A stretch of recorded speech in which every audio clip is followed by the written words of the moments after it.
So we know Pearl was basically with Rose from the start of the rebellion. But did Rose plan that? Let's discuss. So yeah, you guys really seem to like my last Steven Universe video, so I thought I'd make another.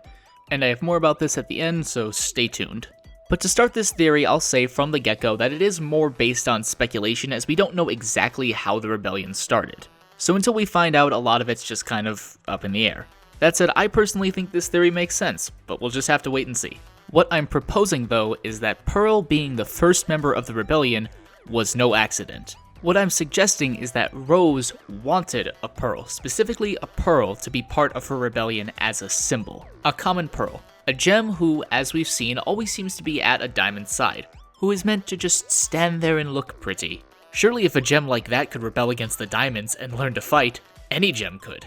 And so I think Pearl was a big catalyst for this rebellion back in its early days. And it makes sense with what both Garnet and Jasper have to say about Pearl. When they meet at the beach, Jasper immediately refers to her as defective. I believe this is because she's a Pearl who took up arms and essentially broke from the path she was literally made for.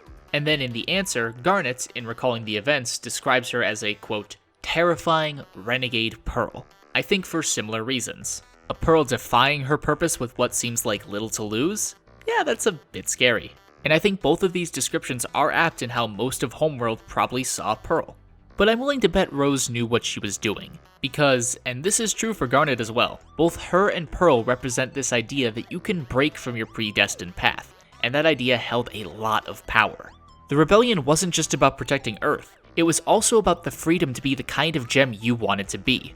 And while it's impossible to say for now, I think this idea led to a large increase in the rebellion's size. It was this idea that scared the diamonds the most, and it's why Rose wanted a Pearl to be at her side when the rebellion began. If she had just convinced an Amethyst or Jasper or even another Rose Quartz to join her, I doubt she would have found allies as easily.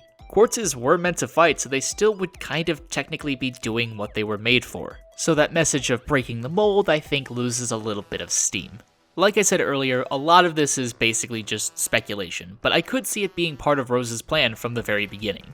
She doesn't strike me as the kind of gem who would rush into something like this without at least some semblance of a plan.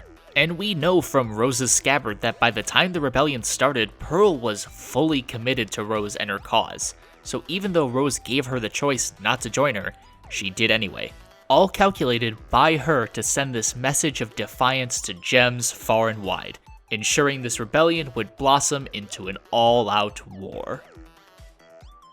Hey, thanks for watching this episode of On Geek. I'm interested to hear what you have to say. Am I right? Will we find out if I'm wrong? Let me know. Also, to those of you who have subscribed specifically for my Steven Universe content, and I know there are quite a bit of you, what other shows or fandoms or literally anything do you want me to cover with this series?